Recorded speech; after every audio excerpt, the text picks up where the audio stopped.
సరిగ్గా October November 2023 సంవత్సరంలో తెలంగాణలోని లక్షలాది మంది యువతని రెచ్చగొట్టి తెలంగాణలో ఆనాడు అప్పుడున్న కేసీఆర్ గారి ప్రభుత్వం మీకు ఉద్యోగాలు ఇవ్వలేదని, నోటిఫికేషన్లు ఇవ్వలేదని, పరీక్షలు సరిగా నిర్వహించలేకపోతున్నదని, అసమర్థ ప్రభుత్వం అని అవాకులు చెవాకులు పేలి తెలంగాణ యువత మనసు ఖరాబు చేసి తమ రాజకీయ నిరుద్యోగాన్ని తీర్చుకోవడానికి ఆనాడు రాహుల్ గాంధీ గారు, అదేవిధంగా రేవంత్ రెడ్డి గారు, ఈ ఇద్దరు రాజకీయ నిరుద్యోగులు కూడా తెలంగాణలోని యువతని, తెలంగాణలోని నిరుద్యోగుల్ని రెచ్చగొట్టి ఆనాడు ఎన్నో రకాల ఆశల వాతావరణాన్ని కల్పించే ప్రయత్నం చేసినారు.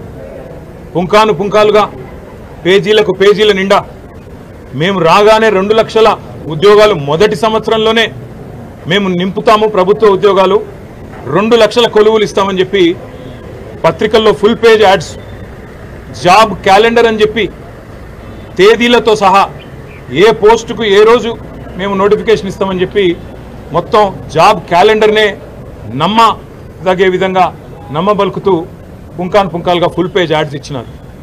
ఈరోజు మొదటి సంవత్సరంలో 2 లక్షల ఉద్యోగాలు ఇస్తామని చెప్పిన కాంగ్రెస్ పార్టీ తమ ఉద్యోగాలు అయితే తెచ్చుకున్నారు. ఇద్దరు రాజకీయ నిరుద్యోగులు, ఒక ఆయననేమో ముఖ్యమంత్రి అయిండు, మరొక ఆయననేమో జాతీయ స్థాయిలో ప్రధాన ప్రతిపక్ష నాయకుడు అయిండు.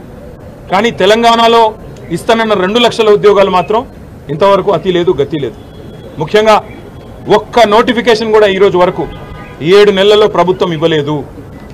ఒక ఉద్యోగం ఇవ్వాలంటే మొదలు నోటిఫికేషన్ ఇవ్వాలి, ఆ తర్వాత పరీక్ష పెట్టాలి, ఆ తర్వాత అవసరమైతే ఇంటర్వ్యూ, ఆ తర్వాత ఎంపిక. కానీ ఈరోజు వరకు ఈ కొత్త ప్రభుత్వం వచ్చిన తర్వాత, కాంగ్రెస్ ప్రభుత్వం వచ్చిన తర్వాత ఒక్కటంటే ఒక్క నోటిఫికేషన్ కానీ, ఒక్కటంటే ఒక జాబ్ కానీ ఇయ్యని మాట వాస్తవం. ఒక్క ఉద్యోగం కూడా ఈరోజు వరకు ఈ ప్రభుత్వం ఇవ్వలేదు.